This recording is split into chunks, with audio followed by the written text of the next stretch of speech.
I'd now like to turn the event over to our host from NGINX. Faisal, please begin.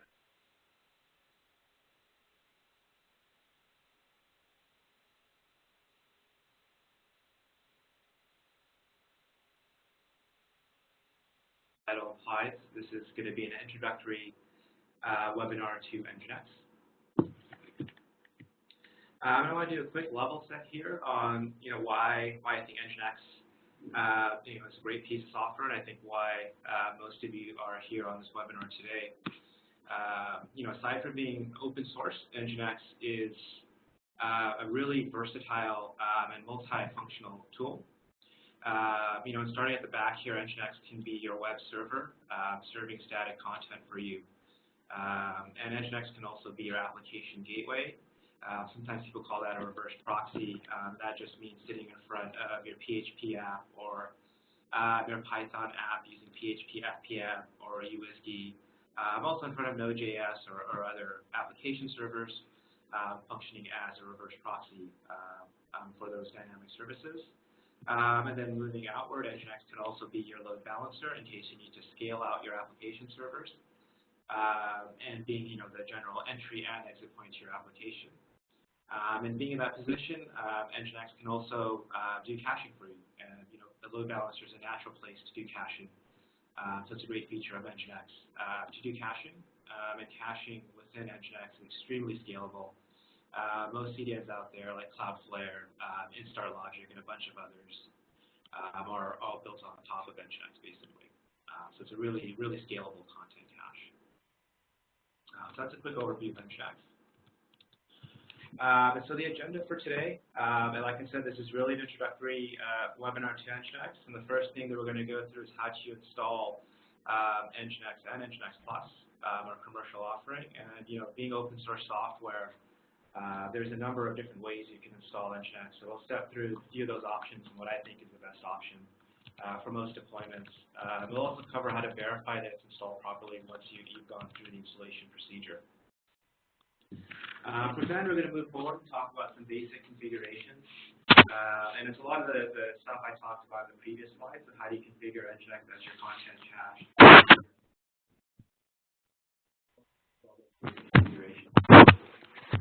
From then on, we're going to step through some more advanced configurations of how to use NGINX to improve performance and reliability. So there's a bunch of knobs on NGINX that you can turn to squeeze out a little bit extra performance.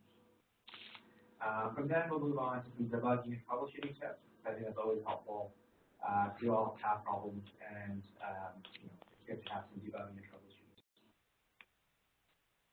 Okay. So moving forward, there's a few different options for installing NGINX. There's two basic ones here. You can use our official repo, and that's what I recommend. Or you can use the repo provided by your OS vendor. And if you use our repo, there's two main options. There's the mainline option, and that is what I recommend. And that is because it's actively developed, and we put new feature releases out every 4 to 6 weeks, and we're pretty consistent with that, as well as enhancements. And so this is, actively developed branch. It's also actively QA'd, and it's what we base our commercial builds of NGINX Plus on. So it's a very, very stable branch, and arguably, a lot of people would say it's actually more stable than our stable branch just because of the amount of attention and testing that goes into it. Our stable branch is also a great branch. It's only updated with critical issues and security vulnerabilities. So that's great if you don't want to update or mess with NGINX a lot. You just want to kind of install it and install a few updates per year. The stable branch will work well for you. Last year, we only released about 3 updates to our stable branch, so it actually is kind of fairly stable. It does not change a lot.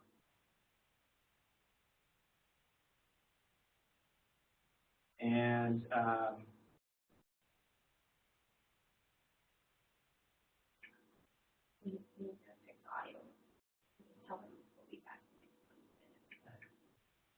apologize, we're just having a little bit of technical difficulty, so I'm just going to pause for 1 minute while we fix the audio.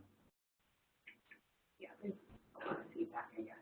So I'm wondering if we turn away from the. I apologize again. Okay, and the audio quality is much better now. I apologize for that. Hopefully you guys can hear me much more clearly now. So just to wrap it up on this slide, there's a couple different options for installing NGINX, and of the different options, I recommend our mainline branches because it is actively developed, heavily QA'd, so it's got the most eyeballs on it, and it's definitely the best branch in my opinion for most deployments. A little bit more on our branching, and some people are a little bit confused about it. So what we do is, first off, we number our branches so that the even number builds are our stable branch, and our odd numbered builds are our mainline branch. And every year, and pretty much exactly once a year, what we'll do is we'll stop development on our current stable branch, and we did this in April 2017, so fairly recently. And then we'll fork a new stable branch off of our mainline branch. So that is basically going to push a bunch of new features up to our stable branch. Then we'll cease development on the old stable branch. So our 1.10 branch is no longer developed. And then, we will also renumber our mainline branch so that it is always greater than the stable branch. So the mainline branch went from 1.11 to 1.13 after the fork. From then on, we continue development on the mainline branch, releasing new putting out new releases every 4 to 6 months, and then we push up major bug fixes into our stable branch. So the mainline branch is always the odd numbered branch. So if you're using Debian or Ubuntu, how do you install NGINX? So the first thing you're going to do is create the nginx.list file under sources list D in NC-apt, and I believe it does have to have the .list extension for it to be used by apps. And then within that file, you put two main lines here. And the first thing, and there's two parameters in here. One is OS. So if you're using Ubuntu, you change OS here in this top gray box to Ubuntu. If you're using Debian, you put Debian. And then the code name, of course, is the name of your build. So if you're using Debian Stretch, for example, or Debian Jessie, you put Jessie there. If you're on Ubuntu, you could put Trusty or Xenial if you're using 16.04 Ubuntu there. And of course, end with the NGINX keyword. Save that file. And then moving down to the bottom box, the actual installation process, the first thing you need to do is get our signing key and install our signing key so that you don't get those warnings that you're installing from an untrusted repository. Once you get that signing key, you're going to go ahead and apt-get update as you usually do, and then apt-get install NGINX. Using the -y option, obviously, tells it not to prompt you. And once that is done, it'll install NGINX along with the necessary dependencies. If you're on the CentOS or Red Hat side of it, the installation instructions are very, very similar. Just like with Debian and Ubuntu, you create a file. You call this one nginx.repo, and you put the contents as I have here in the top gray box. And then you would change the OS variable here to rel or CentOS, depending on what you're using. And then the OS release, 6 or 7. Those are only 2 we support with the CentOS Red Hat family. We don't support 5 anymore with the open source. You save that file, and then you yum install NGINX, and that installs the software. And then there's a few additional steps with Red Hat. The first thing here is using system control enable starts up NGINX, and system control start NGINX tells NGINX to start on boot. I might have got those backwards, but you basically need to use system control to both enable NGINX and to start NGINX on boot, because it doesn't do that by default. From there, you need to punch a hole in the firewall. Red Hat, by default, has a firewall that blocks all incoming traffic. So you run the firewall command here, add the port in, tell it to be permanent, reload the firewall, and then you've now opened up port 80, and you'd of course need to open up 443 if you're using SSL and whatever other ports that you may be using using for NGINX. For NGINX Plus users, the instructions are pretty identical to what's there for open source. So if you're an NGINX Plus user, you just visit cs.nginx.com/repo setup, and I have a screenshot here on the left. And in the drop-down box, you just select the OS that you're using, and we support a bunch of operating systems, including FreeBSD with NGINX Plus. So you support your distro, and you'll see the full detailed instructions on how to install NGINX Plus.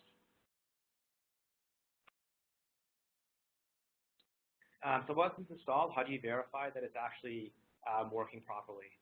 So first thing I do is do NGINX -v, which just prints the version number of NGINX and exits. And you can see here that I've installed the latest version of our mainline branch, 1.13.0.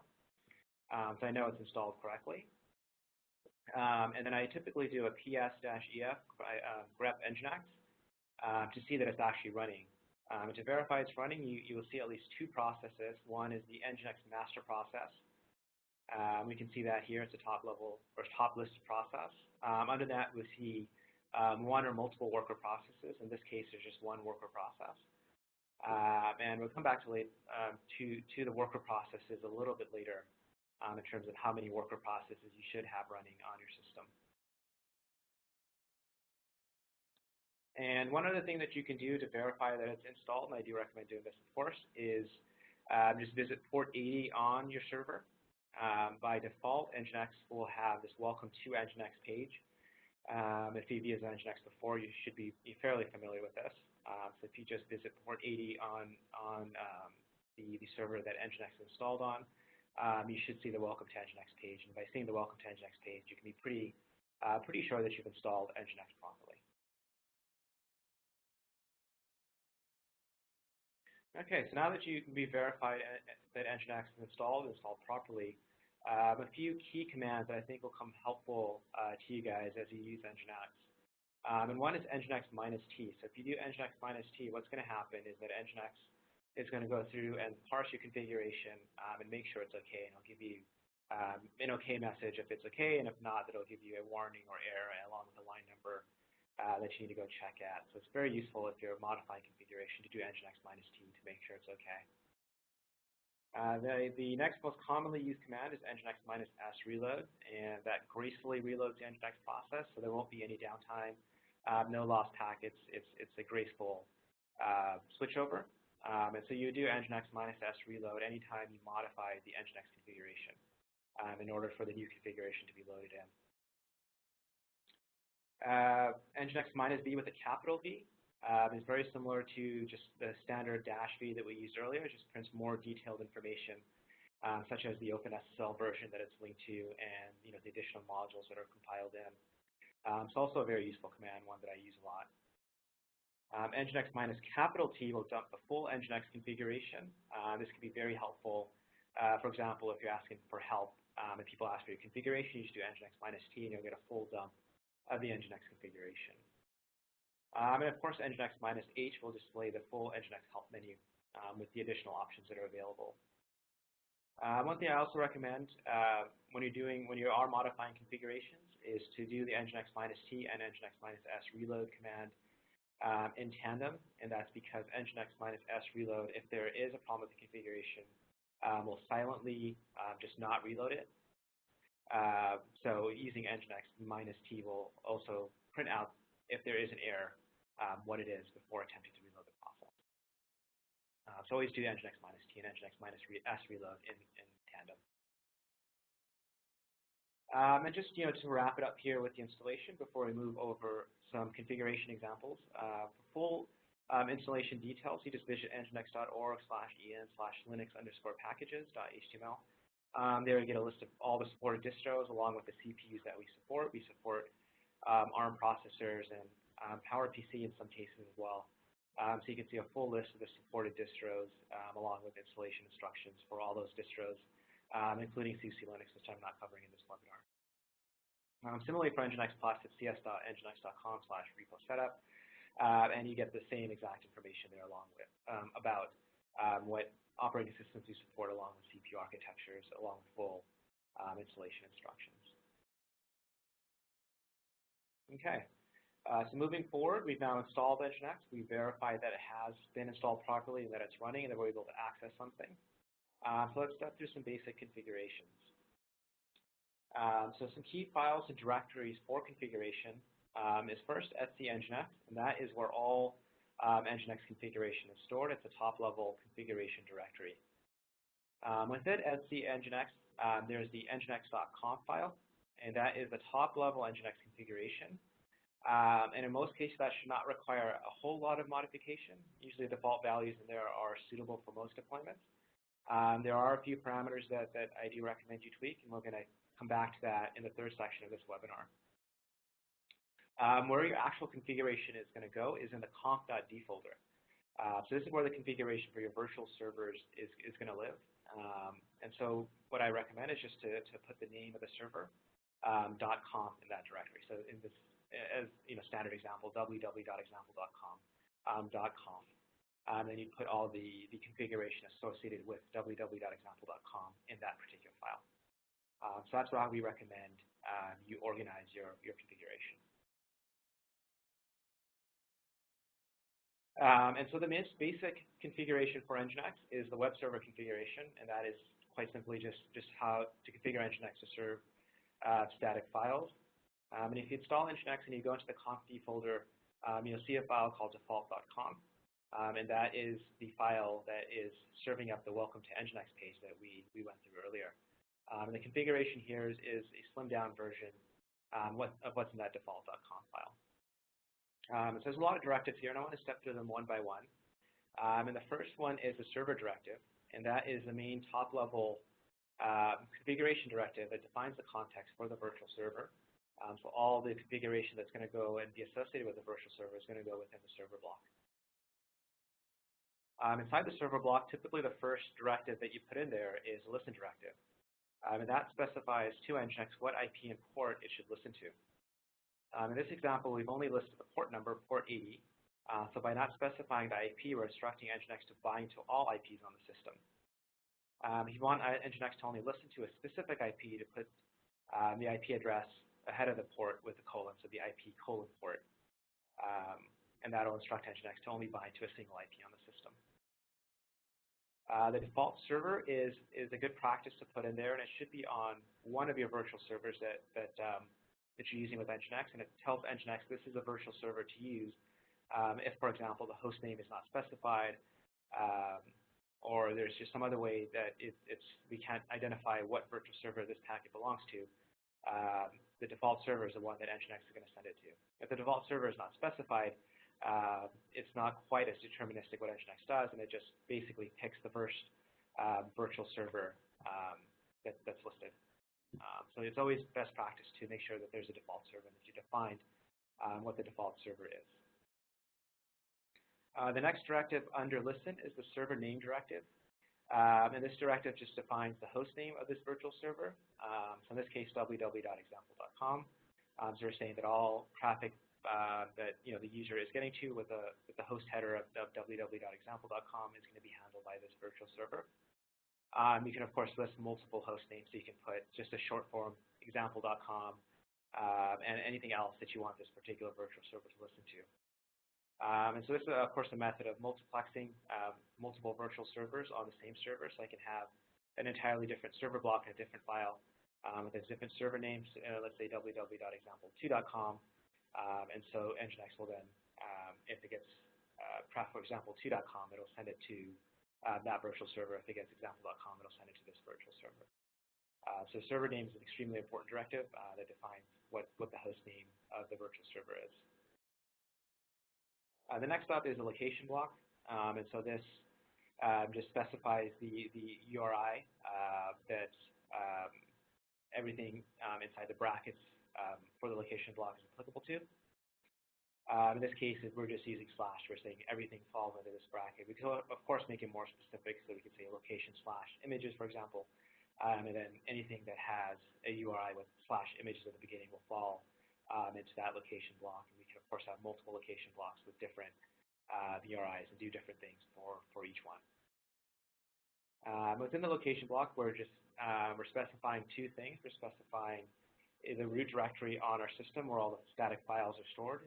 In this case, the user share NGINX HTML, and that is where all the files for welcome to NGINX page are stored. We're also specifying the index directive. So if the user, for example, just goes to www.example.com, what do we do? and NGINX will first search for www.example.com/index.html, and then if it doesn't find that, it'll go to the second file that we specified, index.html. So it'll search for www.example.com/index.html. So stepping through that, looking through the two samples below the gray box. The first one I've already stepped through a little bit. So if the user just requests www.example.com, NGINX will translate that to what's in the root directive. So user share NGINX HTML, and then paste on the index.html after it because the user did not specify what file they're looking for. If a file is specified, like in the second example, /i/file.txt, NGINX will just take the /i/file.txt and put that or paste that on after the root directory and look for that particular file and serve that to the user. Okay, so that is the basic web server configuration. And it's pretty simple, I think pretty straightforward. So the next thing that I want to step through is some basic SSL configuration. So once you've got the web server out there, it's very important to make sure that all your traffic is encrypted. And in this example, we're forcing all traffic to SSL. You definitely don't have to do that, but I do recommend to do that for a number of different reasons. It makes your site much more secure, and it makes you less susceptible to spying and cataloging and other practices that are going on nowadays. So it's always good practice to SSL encrypt all traffic. It's also good for SEO. It's well known nowadays that Google will give you higher search rankings if your traffic is encrypted versus if your traffic is not encrypted. In addition to security, you also get some search engine ranking boost if you encrypt all your traffic. And there's a lower barrier to entry now with SSL, of course, with Let's Encrypt, giving you free and fully automated. You don't have to send an email or talk to a person on the phone. It's just fully automated. You run the script, and you get the certificate, and it's trusted by most browsers, including Chrome and Firefox and IE and pretty much all the browsers that are in use nowadays. So there's a very low barrier to entry to SSL nowadays. And there's a lot of the same configuration here that was in the previous example. So I just want to start with the top server block, and the key directive here is the return 301. So we're going to put a return 301 that'll instruct NGINX to redirect the users to the exact same site. We're just putting HTTPS and then using some NGINX variables. The server name variable hosts the name of the actual server, the host name that the user specified, and then the request URI obviously is going to host the actual URI that the user sent. So we're just basically redirecting users to the exact same site with HTTPS. And then moving to the bottom block here, the key directive is in the listen side. Listen, and we notice we have 443 here to specify that we're listening to port 443, which is standard. Then we have the SSL parameter, which instructs NGINX to enable SSL. There's other ways to enable SSL, but it's always recommended to put SSL on the same line as listen directive as opposed to putting SSL on a separate line, which I see a lot of people do. So it's always recommended to configure it this way with SSL on the same line as listen, along with the default server directive. And then the next unique configuration directive here is quite simply just specifying the public cert as well as the private key. So you can put those pretty much anywhere in the system, just point NGINX to it. It'll pick it up. A lot of people put it at the NGINX SSL. That's always a good place to store your certificates. All right, moving forward, one of the most common use cases for NGINX is as a reverse proxy, and specifically as a reverse proxy for PHP. I'm using PHP FPM. And to do so, first off, you need to install PHP FPM as well as PHP. It's not installed by default in most systems, as far as I understand it. In this example, I'm using PHP 7, and I think that's what most people are moving to nowadays just because it's about twice as fast as PHP 5. But you can, of course, also use PHP 5. And what some of the key directives here, one is a location block. And by specifying a tilde after the location block, what we're saying is that what's following is a regex. And what the regex is matching in this case is basically anything with a .php in it. So if you get a file or a user request with a .php in it, we're going to fall into this location block. The first thing we're going to do is split up the paths. We're going to split up the actual paths to the script, so everything .php and before goes into one variable, and then everything after the .php goes into a separate variable, and we pass both those variables to the PHP FPM. You notice I have two fast CGI pass directives. So there's two different ways you can get to PHP FPM. One, and the recommended way is to use the Unix socket.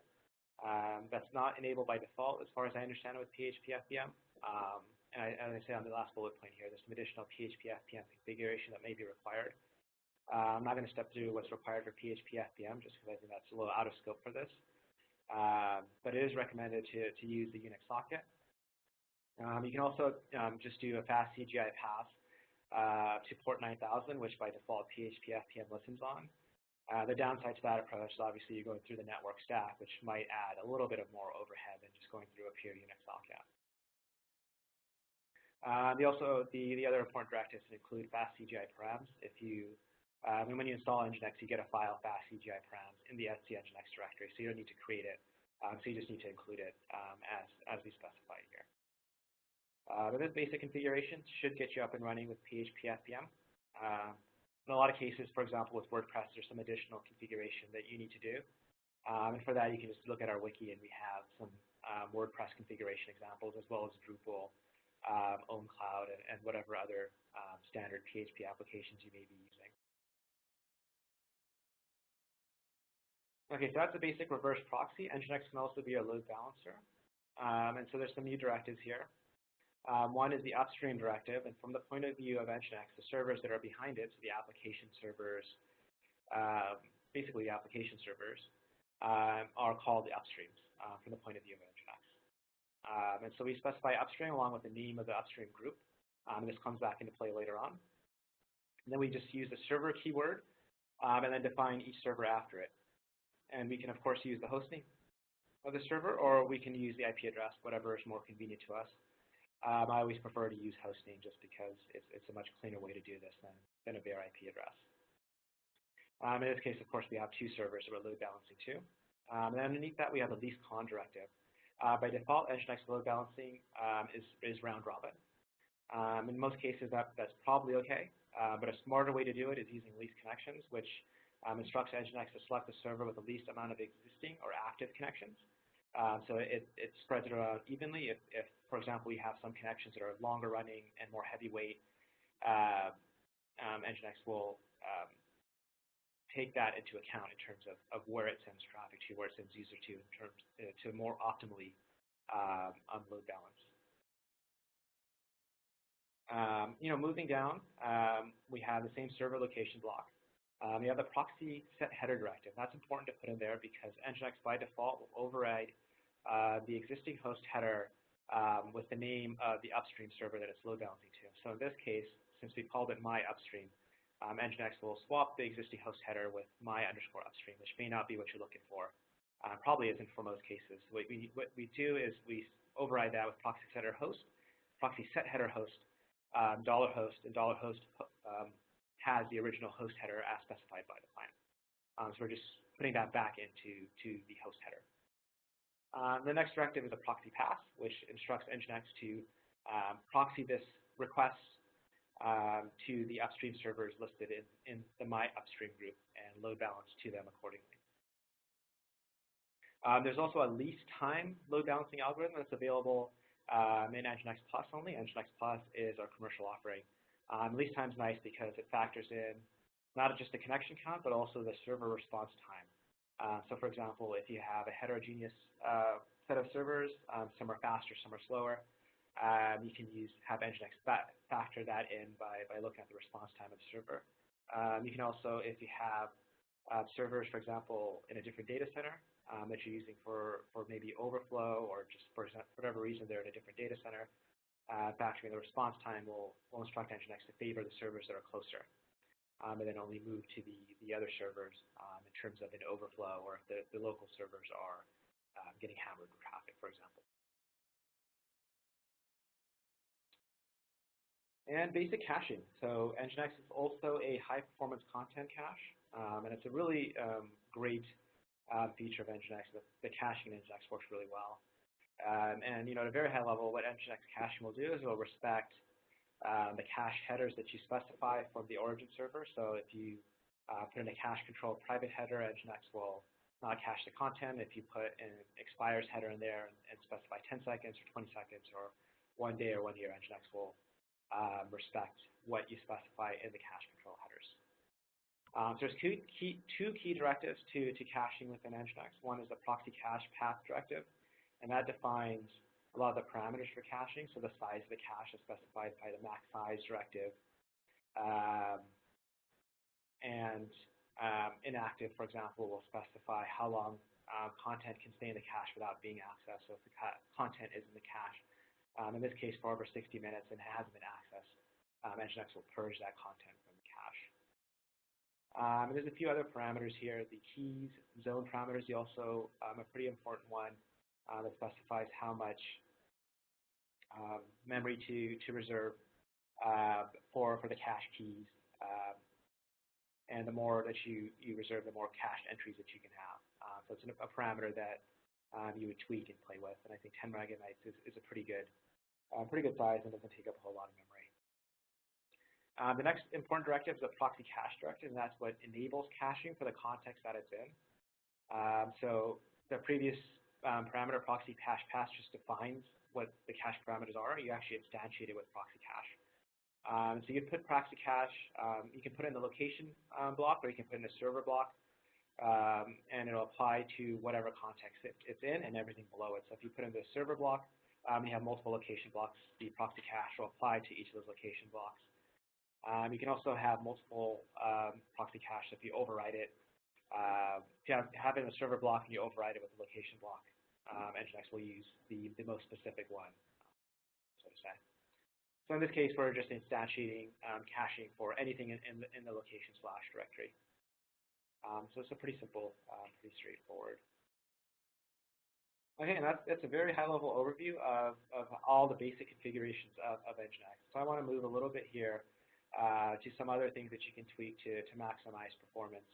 NGINX by default comes with pretty good default parameters, but they're not always tuned for performance. They're tuned for maximum reliability, so to say, or interoperability. And so there's a few things that you can tweak to get more performance out of it. And so the first is in the main nginx.conf file. And as I mentioned earlier, there's not much you need to change to it. And the stuff that you do need to change to it is kind of contained in this slide.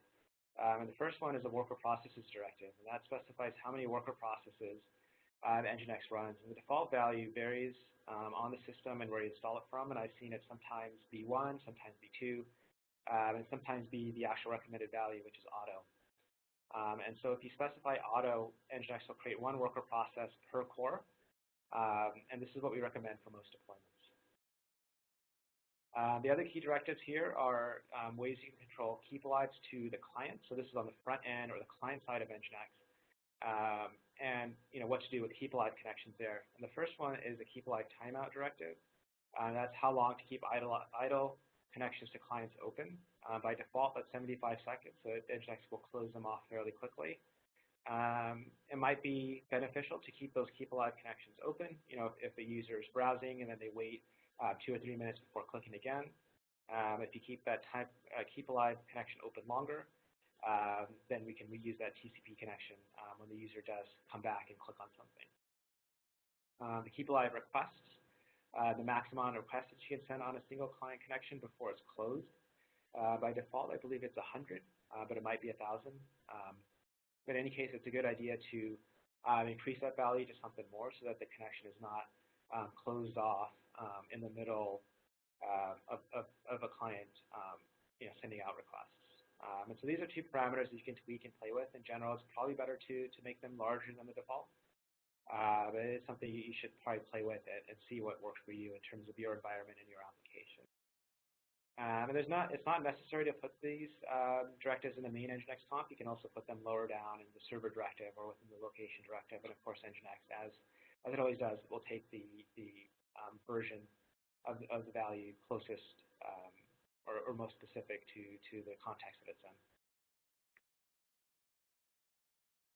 Okay, so that we talked about keepalives to connect to clients in the previous slide, and there's also keepalives to the upstream servers for NGINX. and that is controlled with two directives within the server block. That is the proxy HTTP version directive. By default, NGINX will use HTTP 1.0 along with connection close, so it doesn't do keepalive connections to backend servers. So you always want to put proxy HTTP version 1.1 to tell NGINX to upgrade to version HTTP 1.1, and you always want to do the second directive, proxy set header connection with open parentheses, so that it does not send a close, which will basically, if it's not closing it off, then it's doing a keepalive connection. So those two directives instruct NGINX to do keepalive connections to backend servers, which will improve performance because there's less overhead in terms of creating and destroying TCP connections. And then up top in the upstream directives is the keepalive directive. This instructs NGINX to keep a cache of idle TCP connections open. And at 32 is just a value I selected. That's also something that you can play with and see what is a good value that works for you. But it's always better to have a value greater than 0 for that, to ensure that there are some TCP connections that are already negotiated and set up, so that does not have to happen per user request. So that will improve performance. And the next thing up is SSL session caching. That's very similar to TCP keepalives in that it'll instruct NGINX to keep the SSL, the context for an SSL session alive server side, and in the hopes of reusing it. Because the most expensive part of the SSL, just the whole life cycle of an SSL encrypted connection is the initial handshake. That's the most computationally intensive part. So by using a session cache, you are hoping or ensuring that you do that once, and then reusing that same negotiated SSL session for a longer period of time, so that you save that amount of work. And so the SSL session cache and the SSL session timeout directives are what enable that. Within the SSL session cache, you specify the size of the cache. So 1 megabyte stores about 4,000 sessions. So 10 megabytes will be about 40,000 sessions, which I think is sufficient for most large-scale deployments. The other thing is to enable HTTP2. And HTTP2 is the closest thing to a free lunch that's available within the tech industry. That'll improve front-end performance, especially with SSL. HTTP2 mandates SSL, but it can give you 2 to 3x better performance, just depending on your application and the nature of your application. So it's something that you should experiment with. And it's very easy to enable. It's just on that same listen directive, along with SSL, you just put the HTTP2 keyword, and you've enabled HTTP2. One thing to note is that HTTP2 pretty much requires OpenSSL 102 to work properly. And so as of right now, that's only Ubuntu 16.04, though I believe Red Hat 7.4, which is coming out soon, and Debian Stretch, which is also coming out soon, will both have OpenSSL 102. So if you are on Red Hat, OpenSSL 102 is coming fairly soon. There's a lot of stuff that you can do with caching with NGINX. It's extremely configurable. I'm just going to cover two simple directives here. I just want to save the rest for a future webinar that we're going to have devoted purely to caching. It's a proxy cache lock directive, and what that does is it instructs NGINX to only send one request to an upstream server in the case when there are multiple cache misses. That's probably not an uncommon operation where 2 users request the same file at the same time. So rather than send both those requests to the origin server, NGINX will hold back the second one, send only one request, and then satisfy the second one from the cache. That reduces traffic to your origin servers a little bit, which is always good because those servers can get quite busy. The next thing is a proxy cache for validate, which instructs NGINX to use the f-modified synth when refreshing the cache. If that's not available, NGINX, if element of the cache expired, will always just request the whole file. So using the IMS header will save on bandwidth in the back end a little bit.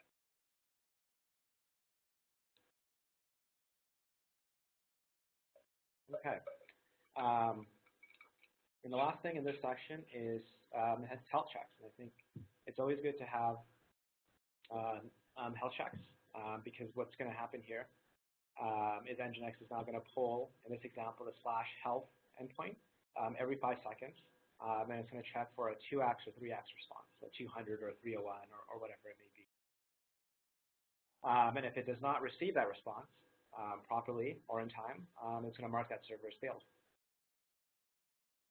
And there's also the slow start directive that's part of health checks, and that's a good way of configuring it because it'll instruct NGINX to slowly ramp up servers that are either new or have recovered, rather than just send them the full burst of traffic as you normally would, and possibly cause it to fail again. Gracefully reintroducing it is a good practice. There's a lot of additional configuration parameters with health checks. I'm just covering the very, very basics, but you can also have NGINX check the response body against a regex, so you can check if the actual response is what you expect it to be and has, matches a regex. It's very, very powerful. And health checking is exclusive to NGINX Plus. It's a really great NGINX Plus feature. Okay, and moving forward to the last section of the webinar is debugging and troubleshooting. And so one thing that I recommend enabling is the stub status module for NGINX, and that provides some aggregated statistics. And you can see that in the bottom box here if you just scroll, or let's start with the top box. You enable it with the stub status directive, and I'm sorry, there's a typo in here. I forgot to put that semicolon. After stub status, you'd put it inside of a dedicated location block. In this case, I just use basic status. It could be whatever you want it to be. And then going down to the second example, if you curl or you just go to your web browser and go to that endpoint / basic underscore status, you'll see the statistics. And some pretty useful statistics. You can see the active connections as well as the state that those connections are in. And access to this location should not be publicly visible. You don't want people polling your stats. So there's different ways to lock it down. You can also use NGINX's built-in IP access directive and lock it down that way to your internal IP addresses. For NGINX Plus users, we have the extended status module, and that's really great because that provides over 40 additional metrics than what we provide with NGINX. So it gives you a lot of additional visibility. You can see response time for each of your servers. You can see how many 4x errors, 404 errors that each of your servers has put through. You can see bandwidth in and out. You can see your cache hit ratio. So a lot of good stuff in there. We also provide a UI for this. You can see a sample of this at demo.nginx.com. And you configure it. And so it's a little bit more steps in the stub status. The first thing you do is download the configuration from nginx.com, put that into your conf.d directory, status.conf, and then each server that you want to monitor, each virtual server, you put the status zone directive along with the name of it. It can just be an arbitrary name, or it can just be the name of the server, the host name, like www.example.com. And then also you would put a shared memory zone within the upstream group as well. The shared memory zone is what basically within memory, NGINX will reserve some shared memory and put the statistics in there so that each process has a unified view of the stats. So that's the extended status module exclusive to NGINX Plus. Okay, and moving forward to logging, there's two key directories for logging, or two key files. They're both in var log NGINX. The access log, which we're going to step through, has detailed information about all the requests and responses they go through. And then the error log provides details about NGINX errors. So when I'm debugging issues with people, the first thing I typically ask for, aside from the configuration, is the access log. So that really provides, it's like the source of truth in terms of what has gone in and out of NGINX. And if you open up the access log file, you'll see something like this, just a bunch of lines. And this is the default access log. You can see here that it starts with the client IP address. It has the date, it has the resource that the user has requested, what browser they're using, and some other additional information by default. You can disable access logging if you just do access log off. You may want to do that just to maybe improve performance. But I think it might be worth having some access logging, just and even the performance hit that you might get just from the additional visibility that it provides. And you can totally configure the log format using the log format directive. And if you look in, I believe it's in etsy NGINX conf. So if you look in the main NGINX conf, you'll see the log format that provides the logs that are visible on screen here. But you can augment, or just create your own entire log format using any of the NGINX variables available. And that link there, nginx.org en docs bar index, provides list all the NGINX variables. So if any of those are interesting or something that might help you in your debugging, you can of course add that to the access log. Okay, and so just to summarize the key points here, starting from the beginning, I recommend that everyone use the NGINX mainline branch. I think that's the best installation source for NGINX for most deployments, and in my opinion, the most stable. All configurations should go into separate files in the etc nginx conf d folder, and each file should have the extension .conf. You should always force all traffic to SSL. This improves your security. It gives you better search rankings. And you should always make use of keepalive connections. That improves your performance by reusing TCP connections rather than renegotiating and redoing all that work every time. Definitely give you a nice performance boost. SL session caching also gives you a nice performance boost because it reuses SL sessions, and negotiating an SL session is the most expensive part of an encrypted transaction. So by using session caching, you can significantly improve performance, along with HTTP2. And the NGINX status module, along with logging, provides a lot of visibility that you can use for debugging and troubleshooting. And just wanted to mention some of our upcoming webinars. For those of you that are based out in Europe, we're delivering a webinar on how you deliver high-performance websites with NGINX. And so I'll go through some of the stuff that I went through here, but a lot of just basic NGINX stuff. That's at 11 o'clock a.m. Central European Standard Time. And then if you're into microservices, we've been running a series of Ask Me Anything webinars with our resident in-house microservices expert, Chris Stetson. He definitely is a microservices guru, so if you have any questions about microservices or just want to hear what other people are asking about, I strongly suggest you join this webinar. They're really great webinars, really informational, really help you on your microservices journey. And so that is upcoming on June 14th, 2017 at 10 a.m. Pacific time. And you can register for all NGINX webinars at nginx.com/webinars. All right. And so that is it for the presentation. I'm going to go ahead and switch over to the Q&A. I'm going to stop sharing my screen here. And Faisal, while you do that, I'll just let everyone know they can submit their questions using the WebEx Q&A panel. It's located to the right-hand side of the meeting screen. And there are quite a bit of questions we've been assigning over to you, looking under the My Q&A.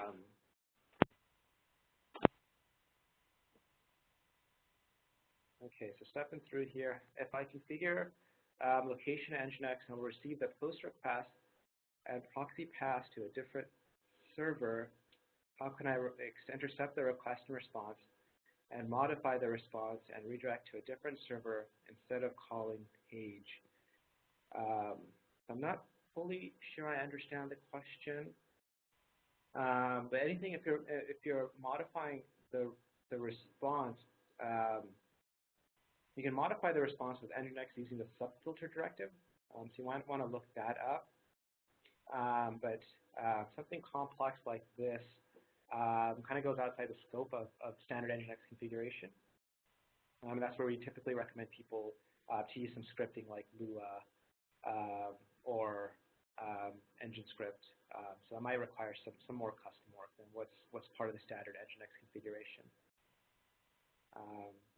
Okay. So the question is, why does NGINX Plus not maintain its own Docker container like NGINX? And that's because if we put out a NGINX Plus Docker container, we can't restrict access to it. So with NGINX Plus, we restrict access to it with the client cert. And so in order to build a Docker container with NGINX Plus, you have to copy that client cert over to it. So you can't just put that on Docker Hub and restrict access to NGINX Plus. So we have a blog post. It's pretty easy to find and search for that talks about how you can build your own container with NGINX Plus.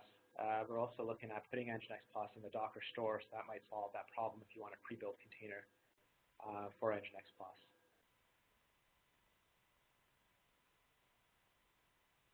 Okay. So next question is, if the test fails, will it reload NGINX if you do NGINX minus T and NGINX minus S? And the answer is no. NGINX minus S will actually test the configuration.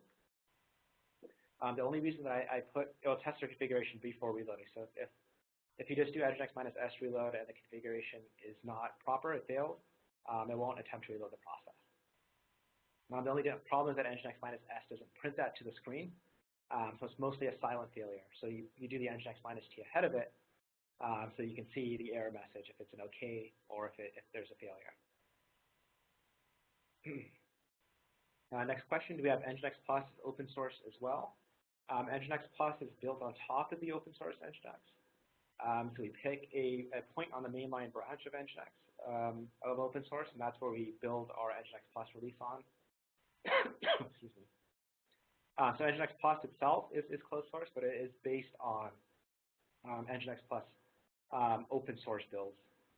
And you can see those if you go to our NGINX.com under products, you go to NGINX Plus releases, you can see all the open source base of the NGINX Plus.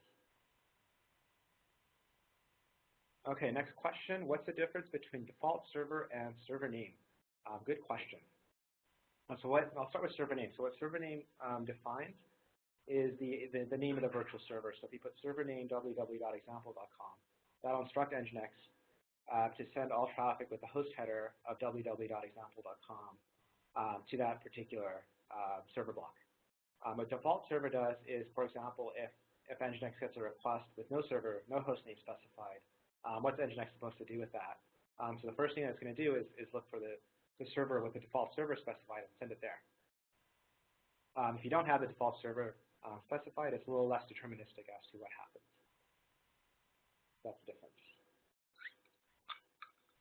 Okay, next question. Is NGINX any different from Apache Tomcat when it's running in web server configuration? So I'm not too familiar with the details of Apache Tomcat. I do know you can run NGINX in front of it as your load balancer reverse proxy, and a lot of people do that. I believe Tomcat comes just bundled with Apache HTTP server, and that's what it does for its web server.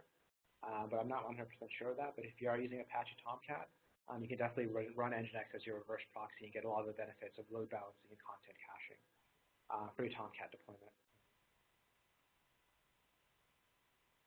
Okay, next question. What is the difference of defining root in a location block as shown? I have it in the server block outside of the location, mainly for many PHP sites, to have the proper root directory specified. So you can specify it outside of the location directive. That means that root directive will apply towards all location directives that don't have its own root specified. So you can do this a lot with NGINX, right, where you can specify something at a higher context level, let's say at the server level, and then you can override it with a value at a more specific level, like a location level. So you can see it somewhat as like a default value. For example, if a location block doesn't define a root, then we're going to use the root defined at the server level.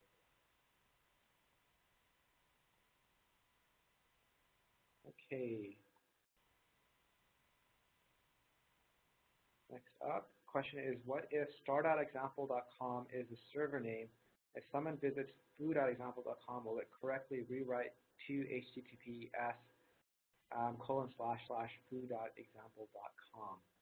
So that's a good question, and actually I don't have a great answer for that. I did not know if you can do server name star.example.com. And if you can, what I would imagine is that if NGINX gets a host header of foo.example.com, it'll respect that host header and not substitute in star.example.com. So we'll use the correct foo.example.com in that case. Okay, next question. If I have two servers behind, one acting like load balancing, all three respond for requests, or the server in front just redirect requests? Okay, I'm not fully sure I understand this question, but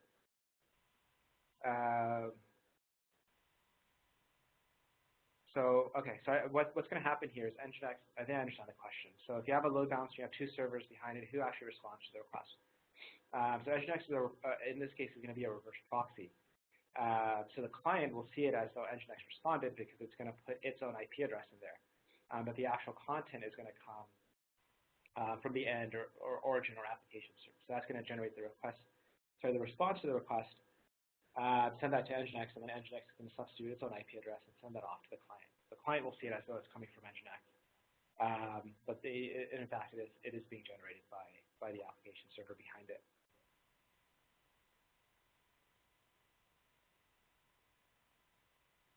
So the question is, what about if you have 4 cores and 8 threads?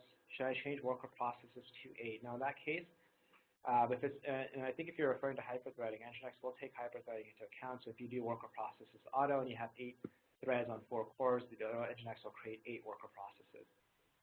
That's probably okay for most deployments. In my testing, I saw that the hyperthreading did actually help with SSL. Didn't help so much with just standard proxying and caching and stuff, but if you do use SSL, the hyperthreading will help. So I do recommend just putting a worker processes auto, even if you have hyperthreading enabled, because it will use the hyperthreads.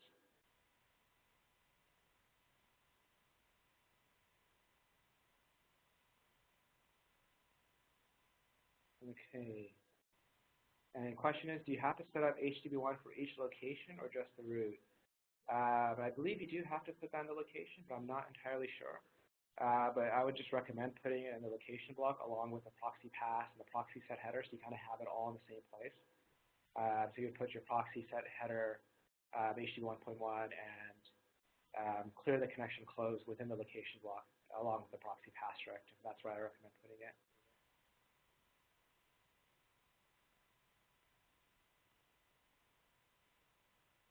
Okay, so in the past, HTTP header if modified since wasn't honored by default. Is this still the case, and why shouldn't this header work out of the box? As far as I know, NGINX will respect the IMS header, so if it hasn't been modified since, if it's in the cache, for example, and it hasn't been expired, it'll send it out. If you're doing caching and you tell NGINX to use if modified since in the backend, it also use if modified since in the backend. So if that was not the case in the past, it should work now, but I don't know 100%, but I'm fairly certain that if modified since will in fact work. The question is there a fallback to HTTP1? I think the question is more specifically, if you're using HTTP2, is there a fallback to HTTP1? The answer is yes. NGINX, as part of the SSL negotiation, will determine what the client is capable of. So if the client is not capable of HTTP2, it'll use HTTP1. If the client is capable of HTTP2, it'll use HTTP2. So it's just as simple as that. It's fully backwards compatible. Question from the health check is, where is the /health path configured? And that is the location @health. If you put the @ in front of it, that instructs NGINX that this is not a publicly visible location. It's only internally used by NGINX. So that's what the @health does, but it does expose the /health path. Or yes, it does use it exposes the health path, but you also have to expose that path on the server. So the server has to have a /health and that it responds to. There's different things you can do with the /health. You can have it just respond with an OK. You can have it maybe run a script that checks the system health and then returns an OK. And some people do that. So you have a lot of autonomy as to what you can do with the /health.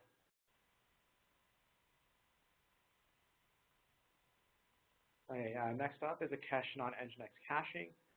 Using proxy cache and expires 5 minutes, what could be the reason that we still get older content? And follow on, and expiry at 5 minutes, of course, max age header is set to 300.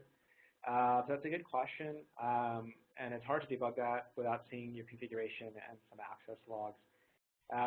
So there could be a lot of different reasons for that. I would look at your cache control headers, make sure everything is okay. There's no conflicting headers. I know there's a max age, there's an expires header, so one of those might be set to a lower value. So I would look into that. And if you're still having problems, I would recommend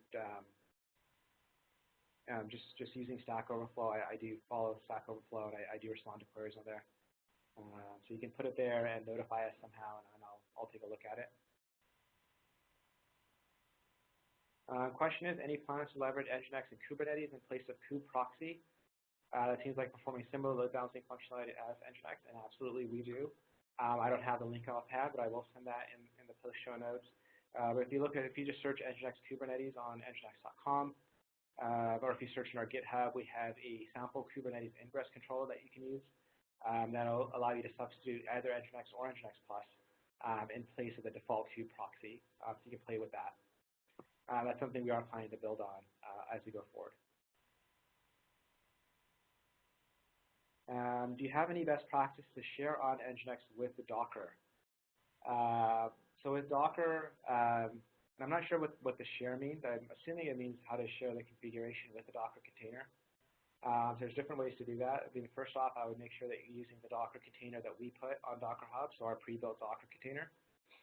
There's two different ways you can do that. You can just volume mount a directory on your host and have the configuration there, and that's very easy to do. You don't have to rebuild a container every time you change configuration. You just change it locally and then just restart the container or reload the process within the container. So that's great for development. Another way to do it, it's a little bit more permanent, is to create a new Docker file and use our Docker file as the from, or just so you're just basing it off our Docker file. And in there, you just put a copy, I believe that's the name, copy directive within the Docker file to copy the configuration from your build directory into the container. That'll make it more or less self-contained. So those are two ways, if I understand the question correctly, to share configuration with the Docker container. Question is, where can we get a copy of the presentation? So it's going to be available on demand. So the same link, same place that you used to sign up for it. If you go back there in a day or so, it'll be available on demand to watch it. Do you have a recommendation for a book for beginners to learn NGINX? Absolutely. We have the NGINX cookbook, which is a great book that we've written in conjunction with O'Reilly. Very educational. And if you just search NGINX cookbook in Google, or just go to our website, and search NGINX cookbook, you'll find it. That has a bunch of recipes, very similar to what I've covered here, covering the basics along with more advanced stuff around security, as well as operations. So all that's covered in the NGINX cookbook. How can we configure upstream based on primary, secondary, hot, warm type of setup? I don't know the name offhand, but I believe it's called backup. So if you do server name backup, that'll be the backup server. So you can use the backup directive. But it may be something else.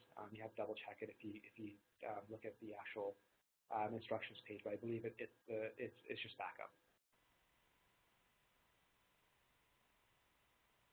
And question is, NGINX on VM versus NGINX container, which is better? So that's a good question. I'm a huge fan of Docker, so I would, if you can run in a Docker container, it's better just because it's much more portable. And you could also run it bare metal, so you don't get the performance hit of a VM. So it just depends on your environment. If you're in a Docker environment, you can use Docker containers. Most of our NGINX Plus customers just run bare metal, so they'll just install NGINX Plus directly on a bare metal server, no Docker, no VM or anything, just to get the maximum amount of performance. So really, it's just a matter of what you're doing and where you're going with your application. Many online examples for modifying configs say to restart NGINX as well as PHP FPM. Is it always necessary? It's not always necessary to restart PHP. But in my limited playing with PHP, mostly I play with PHP, NGINX in my own cloud setup. And if I do make any changes, I almost always restart PHP FPM just to be safe and make sure that I'm looking at the latest stuff. I think also if you're using PHP FPM with OP cache, when you make changes, I think you typically need to restart PHP FPM. So it's something you need to play with. And in my experience, I've always had to restart it, so it just depends. Do we need to have an SSL cert for subdomains? With Let's Encrypt, you do. Let's Encrypt doesn't give you the asterisk or the wildcard cert, so you need to have the cert. You can also just use the subject alternate name field for subdomains. You can have www.example.com and have your SAN field as example.com. So there's different options there.